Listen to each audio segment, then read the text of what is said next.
Video like जरूर कर लीजिए और ऐसे वीडियो लगातार फ्री में पाने के लिए चैनल को तुरंत सब्सक्राइब कर लीजिए और बेल आइकन को जरूर टैप कर लीजिए ताकि आगे भी सारे वीडियो आपको मिलते रहे। यूट्यूब में फॉलो करते हैं तो प्लीज ये वाला फ्री टेलीग्राम चैनल जरूर ज्वाइन कर लीजिएगा। सारे नोटिफिकेशन सारे अपडेट यहीं पे आते हैं, ध्यान रखिए।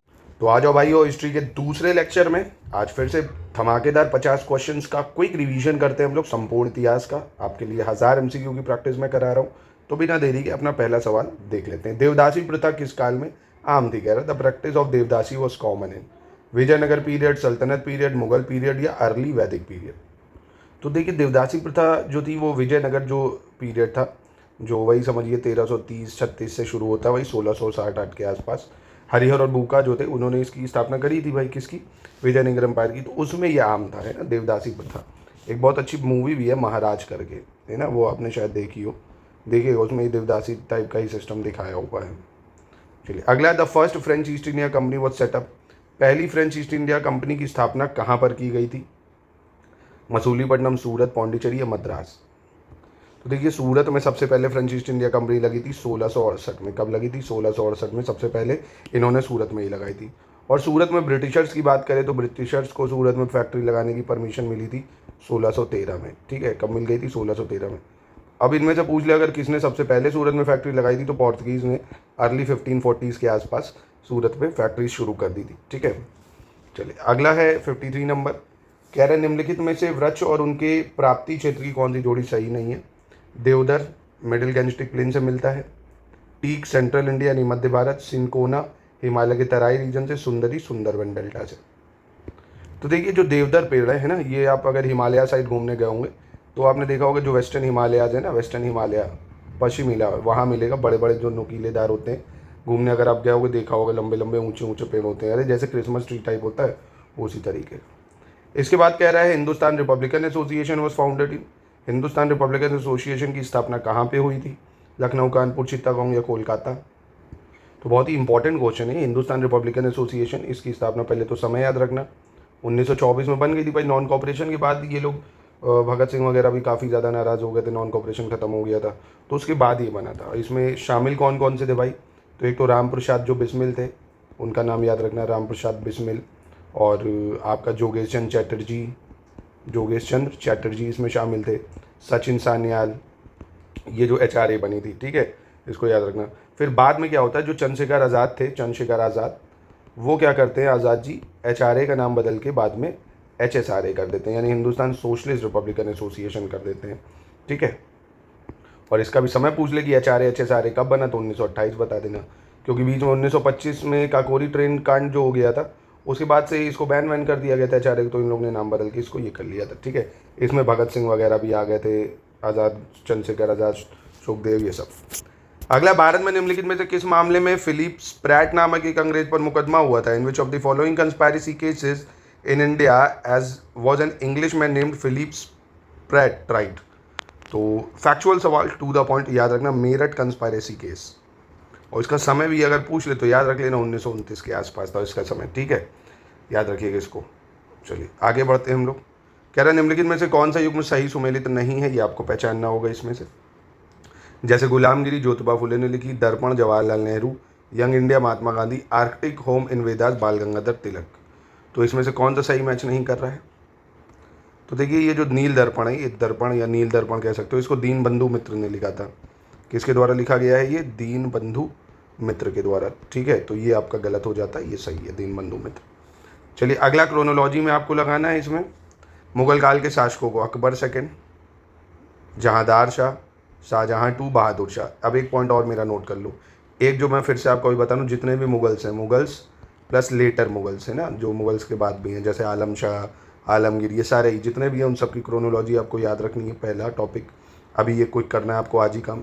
दूसरा, मैंने आपको बताया था दिल्ली सल्तनत के जितने राजा हैं, चाहे स्लेव, खिलजी, तुगलक, सैयद, लोधी, इन सब के जितने राजा हैं, सबकी क्रोनोलॉजी याद जरूर कर डालो। तीसरा, मराठा बहुत न्यूज़ में इस बार चल रहे हैं, तो मराठा के जितने रूलर रहे हैं उनको ज़रूर लर्न कर डालो। इनसे सवाल फंसने की प्रोबेबिलिटी हद से ज़्यादा है। ठीक है, एक एक सवाल फंसने के चांसेस हैं आपके, तो इसको याद रख लेना, टू द पॉइंट। ठीक है, जैसे अकबर सेकंड 1806 से 37 है, जहांदार शाह 1712 से 13 है, और 1719 में शाहजहां टू रहता मात्र 105 दिन के लिए, और बहादुर शाह वन 1707 से 1712 है। ठीक है, तो आप क्रोनोलॉजी देख सकते हो। 57 का सही उत्तर क्या हो जाना चाहिए? ऑप्शन डी हो जाना चाहिए। चलिए अगला प्रश्न देखते हैं हम लोग। कह रहा किस मुगल सम्राट ने विलियम हॉकिंस को 400 मनसब दिए थे? Which Mughal emperor conferred 400 mansab to William Hawkins? तो किसने दिए थे? जहांगीर ने दिए थे। भाई विलियम हॉकिंस आया तो था अकबर के लिए लेके, पर अकबर की मृत्यु हो गई थी, है ना। तो 1609 में पहुंचा था ये, है ना। तभी 1611 में मसूलीपट्टनम में फैक्ट्री लगा लेता है, फिर परमानेंट फैक्ट्री सूरत में 1613 में इसको लगाने को मिल जाता है। चलिए आगे देख लेते हैं हम लोग। 59 सिंध को किस गवर्नर जनरल के अधीन और 1843 में ब्रिटिश साम्राज्य में मिला लिया गया था? तो सिंध कैप्चर हुआ था जो थे कैप्टन एलन ब्रो के टाइम पीरियड में, ठीक है, कैप्टन एलन ब्रो। वॉन्डिवॉश की निर्णायक लड़ाई में फ्रांसीसी सेनाओं का नेतृत्व किसने किया था? Who led the French forces in the battle of Wandiwash? तो इसका देखो टाइम, पहली चीज़ टाइम पीरियड याद रखना। बैटल ऑफ वॉन्डिवॉश 1760 में हुआ है। बैटल ऑफ वॉन्डिवॉश फ्रेंच और ब्रिटिशर्स के बीच में, वो फ्रेंच की तरफ से थे काउंटी लेली, आयरकूट थे आपके ब्रिटिशर्स की तरफ से, ठीक है। अब 3 कॉर्नेटिक वॉर भी जो हुई हैं वो भी आपको पता होगा, 1746 से 48, 49 से 54, मतलब 1749 से 54, फिर 1758 से 63, ये 3 कॉर्नेटिक वॉर भी हुई हैं, ठीक है। आगे आ जाओ। धम्म के बारे में अशोक के निम्नलिखित में से किस अभिलेख में उल्लेख किया गया है? Which of the following edict of Ashoka mention about Dhamma? बहुत ज़्यादा इंपॉर्टेंट सवाल। धम्म में मतलब अशोका के कौन से इंस्क्रिप्शन में धम्म की बात कही गई है? तो इसका सही उत्तर हो जाएगा 11वें इंस्क्रिप्शन। तो अशोका का जो 11वां इंस्क्रिप्शन है उसमें धम्म की बात करी गई है। किसमें? 11वें इंस्क्रिप्शन में।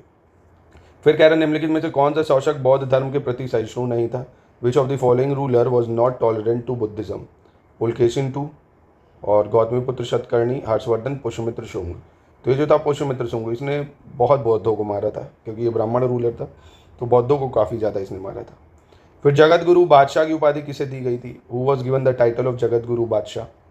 टू द फैक्ट, मतलब डायरेक्ट फैक्चुअल सवाल है। इब्राहिम आदिल जो शाह द्वितीय थे, इनको जगत गुरु बादशाह की उपाधि दी गई थी। किसको? इब्राहिम आदिल शाह द्वितीय। फिर है खतौली में इब्राहिम लोधी को किसने हराया था? हु डिफीटेड इब्राहिम लोधी इन खतौली? तो किसने हराया था भाई? खतौली में इब्राहिम लोधी को हराने वाले थे राणा सांगा। कौन थे? राणा सांगा। युद्ध कब, क्या बोलते हो, युद्ध कब तक टाला जाए, है ना, द्वंद्व कब तक पाला जाए, और तू भी है राणा का वंशज, फेंक जहाँ तक पाला जाए ना। तो तुम भी भैया जोश में रहो, आप भी पेपर निकालना है एकदम कंटिन्यू, बस ताबड़तोड़ पढ़ाई करते रहो। पानी पियो, पढ़ाई करो, चाय पियो, पढ़ाई करो, जो भी करना करो, बस पढ़ाई ज़रूरी है ना। सिर्फ और सिर्फ किताबों पे ही उलझे रहो और दुनियादारी में नहीं। Quwwatul Islam mosque is the first mosque built in India by Islamic method. It was built by Quwwatul Islam Masjid इस्लामी पद्धति द्वारा भारत में निर्मित पहली मस्जिद है। इसका निर्माण किसने कराया था? तो कुव्वतुल इस्लाम मस्जिद बनाई थी कुतुबुद्दीन ऐबक के द्वारा। किसके द्वारा? कुतुबुद्दीन ऐबक के द्वारा। निम्नलिखित में से किसने राष्ट्रकूट साम्राज्य की नींव रखी थी? Among the following led the foundation of Rashtrakuta empire? Amoghavarsha one, Danti Durga, Dhruva या कृष्णवन? तो राष्ट्रकूट जो एम्पायर था इसको इस्टेब्लिश करा था दंती दुर्ग ने। किसने? दंती दुर्ग ने। किसने करा? दंती दुर्ग ने। निम्नलिखित में से कौन सा एक अन्य तीनों के समकालीन नहीं था? Among the following was not a contemporary of other 3? Bimbisara, Gautam Buddha, Milind और प्रसेनजीत। तो काफ़ी आसान प्रश्न था ये। मिलिंद जो है दोस्तों, ये नागसेन और मिलिंद के बारे में आपने पढ़ा होगा, ये नहीं था। बाकी बिंबिसार, गौतम बुद्ध, प्रसेनजीत ये समकालीन थे भाई, बौद्ध, ठीक है। 1928 में पख्तून नामक पत्रिका का प्रकाशन किसके द्वारा शुरू किया गया था? The publication of Pakhtun magazine in 1928 was started by. तो इसको किसके द्वारा शुरू करा गया था? इसको शुरू करा था गफ्फार खान ने। पख्तून जो था 1928 में किसने शुरू करा था? गफ्फार खान ने।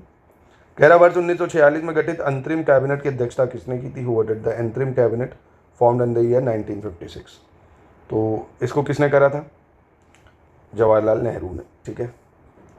कह रहा किस वर्ष बनारस हिंदू विश्वविद्यालय की स्थापना हुई थी? BHU स्टैब्लिश कब हुआ था? ये मैं अभी इससे पहले भी आपको अभी ऊपर एक क्रोनोलॉजी वाले सवाल में आपको बताया था मैंने कि BHU की स्टैब्लिशमेंट हुई है 1916 में। फिर कह रहा निम्नलिखित में से सबसे बाद में कौन सी घटना घटित हुई है? Which of the following event happen last? Partition of Bengal, subsidiary alliance, doctrine of lapse और परमानेंट सेटलमेंट, ठीक है।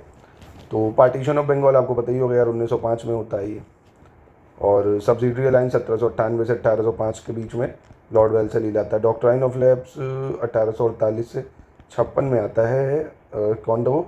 लॉर्ड डलहौजी, उसके शासनकाल में। परमानेंट सेटलमेंट ये लॉर्ड कॉर्नवालिस लाता है 1793 में। तो आप देख सकते हो सबसे बाद में क्या हो रहा है? पार्टीशन ऑफ बंगाल हो रहा है। अब 72 नंबर कह रहे हैं which was Gandhi ji first successful Satyagraha? Gandhi ji का पहला सक्सेसफुल सत्याग्रह कौन सा था इसमें से? तो बहुत ही आसान, आपको पता होगा चंपारण जो बिहार में हुआ था। खेड़ाबाद में 1918 में हुआ। सिविल डिसोबीडियंस नमक बनाया था तब 1930, अहमदाबाद मील स्ट्राइक 1918 में होती है ना। तो ये सबसे पहला जो था चंपारण वाला था, ठीक है। कह रहा निम्न में से 1940 में रेडिकल डेमोक्रेटिक पार्टी का गठन किसने किया था? Who among the following form radical democratic party 1940। तो रेडिकल डेमोक्रेटिक पार्टी फॉर्म करी थी एम.एन. रॉय ने, जिन्होंने सबसे पहले कॉन्स्टिट्यूशन असेंबली की भी डिमांड उठाई थी। फिर कह रहा है 1929 में खुदाई खिदमतगर को किसने संगठित किया था? हु ऑर्गेनाइज खुदाई खिदमतगर इन 1929? तो हसरत मोहानी, मोहम्मद यूनुस, हाकिम अजमल खान या गफ्फार खान? तो इसका सही उत्तर क्या है? खान अब्दुल गफ्फार खान, ठीक है। खुदाई खिदमतगर 1929 में बना, समय भी याद रखो, किसने बनाया? अब्दुल गफ्फार खान। अगला प्रश्न देख लो, change the correct statement from the following. Mahmud Ghazni ने 1025 ईस्वी में सोमनाथ मंदिर पर आक्रमण किया था। महमूद गजनी ने 1018 ईस्वी में कन्नौज पर आक्रमण किया था। तो इसमें से कौन सा कथन सही होगा? तो इसमें देखिए दोनों ही सही हो जाएंगे। महमूद गजनी ने सोमनाथ पर आक्रमण करा 1025 में, और महमूद गजनी ने कन्नौज पर आक्रमण करा 1018 में, ठीक है। अगला है, कांग्रेस के किस अधिवेशन में सुभाष चंद्र बोस निर्विरोध अध्यक्ष चुने गए थे? In which session of Congress Subhash Chandra Bose was elected unopposed president, ठीक है। तो ये हरिपुरा सेशन जो हुआ था 1938 में, उसमें चुने गए थे, ठीक है। फिर silver coin issue by Guptas were known as. गुप्तकालीन शासकों द्वारा जारी किए गए चांदी के सिक्के क्या कहलाते थे? तो गुप्त काल में जो चांदी के सिक्के जारी करे गए थे वो रूपका कहलाते। क्या कहलाते थे? रूपक कहलाते थे, रूपक। निम्नलिखित में से किसने स्वदेशी आंदोलन का नेतृत्व मुंबई और पूना में किया था? Among the following led the Swadeshi movement in Mumbai and Poona. तो मुंबई और पूना में स्वदेशी मूवमेंट किसके द्वारा मतलब लीड करा गया है? तो इसका सही उत्तर होगा आपका बाल गंगाधर तिलक के द्वारा। किसने लीड करा था? बाल गंगाधर तिलक के द्वारा। और लाला लाजपत राय जो थे ये पंजाब से लीड कर रहे थे। कहाँ से? पंजाब से। सैयद हैदर रजा की बात करें तो ये दिल्ली से लीड कर रहे थे, दिल्ली से। अगला है, निम्नलिखित में से कौन सा सही सम्मिलित नहीं है? Which of the following is not correctly match? योग दर्शन पतंजलि, न्याय दर्शन गौतम, मीमांसा दर्शन चाणक्य और सांख्य दर्शन कपिल मुनि। तो देखिए यहाँ पे जो तीसरा है ये गलत हो जाएगा। मीमांसा दर्शन जो है ये जैमिनी जो है, जैमिनी जो संत थे उन्होंने करी थी, चाणक्य ने नहीं। तो मीमांसा दर्शन जैमिनी, योग दर्शन पतंजलि, न्याय गौतम और सांख्य दर्शन कपिल मुनि। फिर ये लोधी वंश के शासकों को सही कालानुक्रम क्या होगा ये आपको बताना है। तो बहुत ही आसान है। देखिए सबसे पहले आपको पता होगा बहलोल लोधी जो है ये लोधी वंश का संस्थापक है। तो इसका टाइम पीरियड 1451 से 89 तक रहता है। समय भी याद रखो, कई बार समय भी आपको मिलान में या क्रोनोलॉजी में दे सकता है। फिर सिकंदर लोधी आता है 1489 से 1517 तक सिकंदर लोधी। फिर 1517 से 1526 तक इब्राहिम लोधी है। तो बहलोल लोधी, सिकंदर लोधी, इब्राहिम लोधी, ठीक है। 1451 से 1489, 89 से 1517, 17 से 26। इसके बाद कह रहा है इसमें से कौन सा सही सुमेलित नहीं है? Which of the following is not correctly match? Vishakhadatta Mudrarakshasa, Kautilya अर्थशास्त्र, बाणभट्ट कथा करित सागर और आपका क्षेमेंद्र वृहत कथा मंजरी। तो यहाँ पे देखिए कथा करित सागर जो है ये सोमदेव द्वारा लिखी गई है। किसके द्वारा लिखी गई है? सोमदेव ने। क्योंकि बाणभट्ट ने लिखी है हर्षचरित्र, आपने पढ़ी होगी हर्षचरित्र, ठीक है। और कथा करित सागर जो है वो सोमदेव, ठीक है, याद रखिएगा। कह रहा संगम युग में भू राजस्व कृषि उत्पादन का कितना भाग था? The land revenue in the Sangam age was कितना, मतलब एग्रीकल्चरल प्रोडक्शन का कितना था? तो ये था 1/6 है ना। संगम युग में कितना था? 1/6 था। मध्य प्रदेश के बुंदेला विद्रोह के प्रमुख नेता कौन थे भाई? The main leader of Bundela rebellion of MP. तो कौन थे इनमें से मध्य प्रदेश के बुंदेला रेबेलियन के लीडर? तो ये हो जाएंगे आपके जवाहर सिंह बुंदेला और मधुकर शाह, ये थे, ठीक है। उपरोक्त तो दोनों कह सकते हैं, यानी ये जवाहर सिंह बुंदेला और मधुकर शाह। चलिए अगला है, चक्र बिसाई ने किस विद्रोह का नेतृत्व किया था? विच रेबेलियन वॉज लेड बाय चक्र बिसोई। तो चक्र जो बिसोई है इसका किसने करा था? ये करा था खोंड रेबेलियन, है ना। किसने नेतृत्व करा था? खोंड विद्रोह। चक्र बिसोई ने किस विद्रोह को करा? खोंड विद्रोह, खोंड विद्रोह। भारत के राष्ट्रपति ने जिस एकमात्र मामले में अपने वीटो की शक्ति का प्रयोग किया था, the only instance when the president of India exercise his power of veto related to the. तो ये कब करा था इन्होंने इसका? तो आपको अगर याद हो ये करा था जो इंडियन पोस्ट ऑफिस बिल आया था। समय याद रख लो, वही ज्ञानी जैल सिंह थे प्रेसिडेंट, ज्ञानी जैल सिंह, है ना। तो ये पॉकेट वीटो यूज़ करा था वही 1982 से 87 में थे ये प्रेसिडेंट के आसपास, यहाँ पे इसको यूज़ करा गया था, ठीक है। प्रेसिडेंट थे ना ये भारत 1982-87 में, तब इसमें ये लाया गया था कि अब गवर्नमेंट आपकी चिट्ठियाँ पढ़ सकती है। तो बड़ा बवाल हो गया था प्राइवेसी को लेकर। तो ये था मसला पोस्ट ऑफिस के लिए। और एक चीज़ और, पॉकेट वीटो जो है ये काफ़ी न्यूज़ में भी इस बार था पॉकेट वीटो, है ना। तो पॉकेट वीटो प्रेसिडेंट को अलाउ करता है कि किसी भी बिल पे क्या करे, टेकिंग नो एक्शन, अपनी जेब में डाल ले, जेब में डाल लिए तो कोई एक्शन नहीं। और प्रेसिडेंट की असेंट जो है वो कौन से आर्टिकल में दी है, आर्टिकल 111 है ना, कि जब प्रेसिडेंट किसी भी बिल को अपनी क्या देता है, असेंट देता है। विद्रोह नेता का कौन सा युग्म सही नहीं है ये बताना है, जैसे खोंडा, संतल, पागलपंथी और वहाबी, कौन सा सही मैच नहीं कर रहा है। तो देखिए वहाबी मूवमेंट जो है ये गलत है यहाँ पे, इसको सैयद अहमद बरेलवी जो थे, कौन, सैयद अहमद बरेलवी, उन्होंने शुरू करा था इसको, ठीक है। इसके बाद कह रहा है विद्रोह और नेता का कौन सा युग्म सही नहीं है, मैच करना है कूका, रामोजी, मुंडा और ताना भगत, इसमें से कौन सा सही मैच नहीं कर रहा है। तो यहाँ पे ताना भगत जो मूवमेंट है इसको जात्रा ओरांव जो थे, कौन, जात्रा ओरांव, याद रखिएगा, महत्वपूर्ण है ना। तो ये सारी चीज़ें याद रखो। कूका को जैसे भगत जवाहरमल लीड कर रहे थे, रामोसी विद्रोह चित्तूर सिंह थे, मुंडा को बिरसा मुंडा और ताना भगत को जात्रा ओरांव, ठीक है। चलिए 88 में भी विद्रोह नेता में कह रहा कौन सा सही सुमेलित तो नहीं है, ये आपको मैच करना है। तो देख लो कितने बढ़िया क्वेश्चन है आपकी प्रैक्टिस के लिए, जैसे रंपा, अलूरी सीताराम राजू, खासी सरदार तीरथ सिंह, फ़कीर अब्दुल वहाब और नागा रानी गिंडीलू। तो यहाँ पे जो फ़कीर रेबेलियन है इसको लीडर माने जाते हैं मजनू शाह, है ना, मजनू शाह को माना जाता है इनका प्रोमिनेंट लीडर, तो ये गलत हो जाएगा, बाकी सारे सही हो जाएंगे, ठीक है। चलिए आगे बढ़ते हैं हम लोग। कह रहा है बंगाल के पवना में किसानों ने जमींदारों द्वारा शोषण के विरोध विद्रोह कब किया था, when did farmer in Pabna of Bengal revolt against the exploitation by landlord. तो इसका सही उत्तर क्या हो जाएगा, तो ये था 1873 से 76, ठीक है। अगला है बंगाल का नील आंदोलन कब हुआ था, when did the indigo movement of Bengal took place. तो बंगाल का नील आंदोलन कब हुआ था, इंडिगो मूवमेंट 1859-60 में, कब हुआ था, 59-60 में। फिर कह रहा सितंबर 1859 में बंगाल के नील विद्रोह की पहली घटना किस जिले के गोविंदपुरी गांव में हुई थी। सितंबर 1859 the first incident of indigo rebellion of Bengal took place in Govindpuri village of which district. तो इसका सही उत्तर है नादिया, क्या हो जाएगा, नादिया, है ना। बंगाल का जो नील विद्रोह उसकी पहली घटना नादिया से हुई थी। बौद्ध धर्म में त्रिरत्न किन्हें इंगित करता है, तो बौद्ध धर्म में त्रिरत्नास कौन आते हैं इनमें से, तो बुद्ध धम्म संघ, है ना। त्रिरत्नास कौन है, बुद्ध धम्म संघ। इसके बाद ये रूलर है और उनका टाइटल है, ये आपको मैच करना होगा यहाँ पे, जैसे अशोक, कनिष्क, खारवेल और कुमारगुप्ता। तो इनमें से कौन सा सही है। अशोका का जो है इनका नाम प्रियदर्शी था, अशोका का नाम क्या था, अशोका का प्रियदर्शी नाम था। और कनिष्क की बात करें तो ये हो गए आपके देवगुप्त, कनिष्क कौन हो गए, देवगुप्त। खारवेला हो गए कलिंग चक्रवर्ती और कुमारगुप्त हो गए महेंद्रादित्य, ठीक है। तो नाम याद रखना, ऑप्शन बी सही हो जाएगा। 94 अभिलेख है और रूलर, इंस्क्रिप्शन और रूलर, जैसे प्रयाग, बिलसद, बेतरी पिलर और मंडासुर। तो इसका सही उत्तर क्या हो जाएगा, प्रयाग इंस्क्रिप्शन इसका रूलर थे समुद्रगुप्त, ठीक है। बिलसद इसके कुमारगुप्त, ठीक है। भीतरी पिलर स्कंदगुप्त, ठीक है। और मंडासुर यशोधवर्मन, यानी 1 2 3 4 सही हो जाएगा। इसके बाद निम्न में से किस भारतीय नेता को गुरुदेव के नाम से जाना जाता है, which of the following Indian leader is known as Gurudev. तो किस भारतीय लीडर को गुरुदेव के नाम से जानते हैं, तो ये है रविन्द्रनाथ टैगोर जी। कौन है, रविन्द्रनाथ टैगोर जी। फिर कह रहा गांधी जी ने अफ्रीका में भारतीयों के खिलाफ भेदभाव से लड़ने के लिए नटाल इंडियन कांग्रेस संस्था की स्थापना कब की थी। When did Gandhi ji establish the Natal Indian Congress organisation in South Africa. तो इसकी स्थापना गांधी जी ने करी थी 1894 में, ठीक है, 1894 में। भू राजस्व की नई पद्धति इजरेदारी जो प्रथा है किसने लागू करी थी, इजरेदारी प्रथा। इजरेदारी प्रथा किसके द्वारा लागू करी गई थी, वॉरेन हेस्टिंग, है ना। किसने लागू करी थी इजरेदारी प्रथा को, वॉरेन हेस्टिंग ने।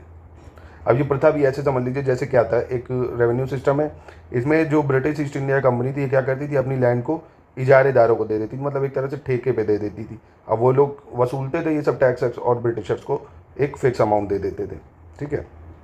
और ये सिस्टम लाया कौन था, वॉरेन हेस्टिंग। किसका गठन 1919 में इनमें से हुआ है, कह रहा है निम्नलिखित में से किसका, खेड़ा सत्याग्रह, चंपारण सत्याग्रह, अहमदाबाद मिल स्ट्राइक या फॉर्मेशन ऑफ सत्याग्रह सभा। तो इसका सही उत्तर क्या हो जाएगा, सत्याग्रह सभा का गठन 1919 में हुई है, ठीक है। सत्याग्रह का कब हुआ, 1919 में। तो चंपारण सत्याग्रह 1917 में हुआ, ये आपको पता है। और फिर अहमदाबाद मिल स्ट्राइक की बात करें तो ये फरवरी 1918 में होता है। अहमदाबाद के बाद फिर खेड़ा सत्याग्रह हो जाता है मार्च वगैरह में 1918 में ही, ठीक है। फिर कह रहा बिंबिसार के संबंध में गलत बताना है कौन सा इनमें से। यह महात्मा बुद्ध का समकालीन था, बिंबिसार को श्रेणिक भी कहा जाता है, अजात शत्रु का पुत्र था और इसका संबंध हर्यक वंश से है।